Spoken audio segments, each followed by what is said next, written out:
এই বিড়ালকে কখনো আপনারা কষ্ট দিবেন না, বিড়ালকে আদর করবেন, বিড়ালকে ভালো মতো পুষবেন।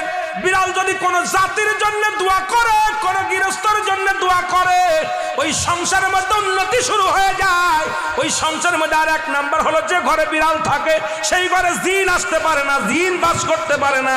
আর একটা ঘোষণা শুনেন, নবীজি বলে গেছেন, যে ঘরের মধ্যে বিড়াল ছানা বাস করে ওই ঘরের মধ্যে জিন জাতি প্রবেশ করতে পারে না। তাহলে ছোট ছোট মাসুম বাচ্চাগুলো যে ঘরের মধ্যে থাকে, মুসলমান অনেক সময় জিনের আশ্রয় পড়ে যায়, অনেক সময় জিনে আসর করে, ওই ঘরের মধ্যে জিনে আসর করে।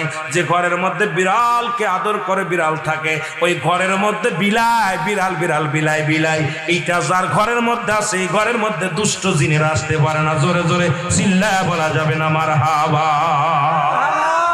একবার নবী সুলাইমান আলাইহিস সালাম শুনতে পাইলেন পাশের বাড়িতে একটা কুকুরকে কষ্ট দিয়ে বিষ